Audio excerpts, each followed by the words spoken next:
আমি অনুষ্ঠানিকতা ৰক্ষা কৰি ভাগৱত শ্ৰৱণ কীৰ্তন কৰিছোঁ, শুনিব লাগে কাৰণে শুনিছোঁ, কিন্তু তাৰ যাতে একো প্ৰভাৱ আমাৰ ওপৰত পৰিব নোৱাৰে তাৰ কাৰণেহে আমি চেষ্টা কৰা নিচিনা দেখা যায়। নহ'লে ভাগৱত এনেকুৱা এখন গ্ৰন্থ, যদি আপুনি শ্ৰদ্ধা সহকাৰে শ্ৰৱণ কৰে, ভাগৱতৰ প্ৰতিটো শব্দই আপোনাৰ হৃদয়ত এটা ৰসায়নৰ সৃষ্টি কৰিব, যিটো ৰসায়নে আপোনাৰ মনৰ যিমান কলুষতা আছে এই সম্পূৰ্ণবিলাক নাশ কৰিব। সেইকাৰণে যিখন সময় আপোনালোকে শুনে শ্ৰদ্ধা সহকাৰে আজি শুনক। প্ৰভু ভগৱন্তই কৃপা কৰিলে ইয়াৰ পৰা যথেষ্টখিনি আপোনালোকে লৈ যাব পাৰিব। ভাগৱত আৰম্ভ হৈছে নৈমিষাৰণ্যত। 28,000 ঋষি একেলগে এনেকৈ বহিছে। ব্যাসদেৱে ভাগৱতৰ আসনত বহিছে। 28,000 ঋষিৰ ভিতৰত যিজন কথামৃত ৰসস্বাদ কুশল শৌনক অব্ৰবীত, কথামৃত পান কৰাত যিজন কুশল সেইজনক শৌনক নাম দিছে। শৌনক এই 28,000 ঋষিৰ ভিতৰত প্ৰমুখ অৰ্থাৎ মুখীয়া হৈছে শৌনক। 28,000ক তেওঁ ৰিপ্ৰেজেণ্ট কৰিছে আৰু এই 28,000 ঋষিৰ হৈ শৌনকে প্ৰশ্ন কৰি গৈছে, সূতমুনিয়ে উত্তৰ দিছে আৰু ভাগৱত ক্ৰমাগতভাৱে আগবাঢ়িছে। 28,000 ঋষি লাপিলোপা নহয়, তেওঁলোক হৈছে বেদত প্ৰধান। 28 সহস্ৰ ঋষি বেদত প্ৰধান, চব বেদজ্ঞ। ভাগৱত কিয় শুনিবলগীয়া হ'ল? তেওঁলোকে কলিযুগ আহিছে বুলি গম পায়। দ্বাপৰৰ শেষত কলিযুগৰ মানুহৰ কল্যাণ সাধিবৰ নিমিত্তে 1000 বছৰ জোৰা এটা যজ্ঞ কৰিব বিচাৰিছিল, যাৰ কাৰণে প্ৰভু ভগৱন্ত নাৰায়ণক প্ৰয়াগ ক্ষেত্ৰত দৰ্শন পায় তেওঁৰ ওচৰত কাকুতি কৰি কৈছিল যে হে প্ৰভু, আমি কলিযুগৰ মানুহে কি কৰা উচিত বা কেনেকৈ কল্যাণ পাব তাৰ কাৰণে 1000 বছৰ জোৰা এটা যজ্ঞ কৰিব বিচাৰিছোঁ, কিন্তু এই যজ্ঞত যাতে বাধা বিঘিনি নাহে তাৰ কাৰণে আপুনি আমাক এডোখৰ স্থান দিয়ক। প্ৰভু ভগৱন্ত নাৰায়ণে তেওঁৰ হাতৰ চক্ৰটো প্ৰক্ষেপণ কৰে আৰু কয় যে এই চক্ৰটো গৈ য'ত ৰৈ যাব আৰু ইয়াৰ মাজৰ শলাবিলাক নেমি বুলি কয়, নেমিবিলাক য'ত পৰি যাব তাত তোমালোকে যজ্ঞ কৰিবা।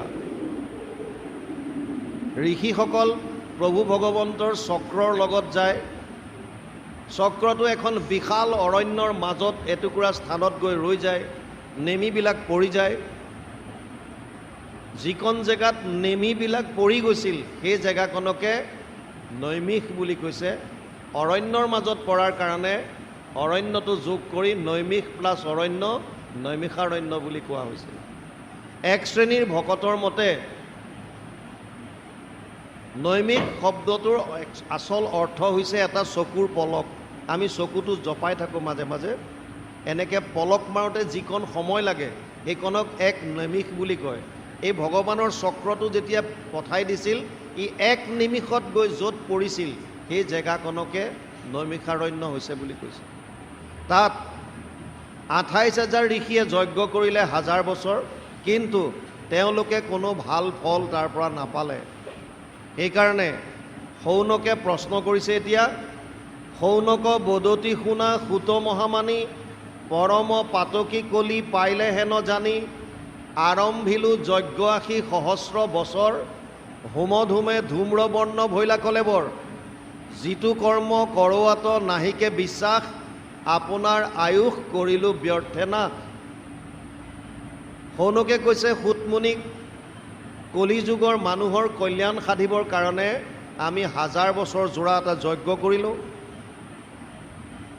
যজ্ঞৰ ধোঁৱাই আমাৰ শৰীৰ ধোঁৱাবৰণীয়া হৈ গ'ল, কিন্তু তাৰ পৰা আমি মনে বাঞ্ছা কৰা ফল প্ৰাপ্ত কৰিব নোৱাৰিলোঁ। সেইকাৰণে শৌনকে প্ৰশ্ন আগবঢ়াই দিলে, তত্ৰ তত্ৰ অঞ্জসা আয়ুষ্মান ভৱতা য়দ বিনিশ্চিতাম, পুংসাম একান্তত শ্ৰেয় তৎ না সংশিতুম অৰ্হসি। 1:1:9 প্ৰথম স্কন্ধ প্ৰথম অধ্যায় 9 নম্বৰ শ্লোক ভাগৱত। সৌদকে কৈছে যে কলিযুগৰ মানুহৰ পুংসাম একান্তত শ্ৰেয়। আমি কৰিবলগীয়া আটাইতকৈ শ্ৰেষ্ঠ বা কল্যাণকাৰক কৰ্মটো কি? মানে কলিযুগৰ মানুহে কি কৰিলে এই মানৱী জন্মটো সফল কৰিব পাৰিব? মানুহৰ জন্মটো সফল কেনেকৈ কৰিব পাৰিম এই প্ৰশ্নটো আগবঢ়াই দিছে। কি কৰিলে আমি কল্যাণ পাম? আচলতে কল্যাণটোৱে আনন্দও বুজায়। পৰম আনন্দ কেনেকৈ পাম? এই প্ৰশ্নটো শুনি সূত মুনিয়ে ব্যাখ্যা আগবঢ়াইছে আৰু ভাগৱত আগবাঢ়িছে। সূত মুনিয়ে প্ৰথমেই ক্লিয়াৰ কৰি দিলে কলিযুগৰ মানুহৰ যদি কিবা ধৰ্ম আছে, কিবা কৰ্ম আছে, কৰ্তব্য আছে, এইটো এটাই, এইটো হৈছে সবেই পুংসাম পৰো ধৰ্ম যত ভক্তিৰ অধোক্ষজে অহেতুকি অপ্ৰতিহত য়েন আত্মা সম্প্ৰসিদ্ধতি। প্ৰথম কৈছে কলিযুগৰ মানুহৰ যদি কিবা কল্যাণ সাধিব পৰা কৰ্ম আছে সেইটো হৈছে কৃষ্ণত ভক্তি। কিন্তু কৃষ্ণৰ ভক্তি কেনেকৈ কৰিব? দুটা চৰ্ত বান্ধি দিছে। এটা হৈছে অহেতুকি, এটা হৈছে অপ্ৰতিহত। অহেতুকি মানে নিষ্কাম, হেতু থাকিব নালাগে। আমি ভক্তি কৰোঁ কিন্তু আমাৰ হেতু থাকে, সকামভাৱে আহোঁ। হে প্ৰভু মোক অমুকটো কৰি দিয়া, মোক তমুকটো কৰি দিয়া, এইটো বস্তু মোক দিয়া, এইটো বস্তু মোক দিয়া, এই সকাম ভাৱ লৈ আমি আহোঁ। ভগৱানে কৈছে কৃষ্ণৰ ভক্তিটোত সূত মুনিয়ে কৈছে যে নিষ্কাম হ'ব লাগে, নিষ্কাম ভক্তি। আৰু দ্বিতীয়টো চৰ্ত বান্ধি দিছে নিৰন্তৰ, কণ্টিনিউ। আমি কেতিয়া ঈশ্বৰৰ ওচৰলৈ যাওঁ? যেতিয়া বিপদত পৰোঁ। ভগৱানে অৰ্জুনক কৈছে 4 ধৰণৰ ভক্ত মোৰ ওচৰলৈ আহে। চতুৰ্বিধা ভজন্তে মাম জনা সুকৃতিন অৰ্জুন আৰ্ত জিজ্ঞাসু অৰ্থাৰ্থী জ্ঞানী চ ভৰতৰ সব। 7ম অধ্যায় 16 নম্বৰ শ্লোক গীতা।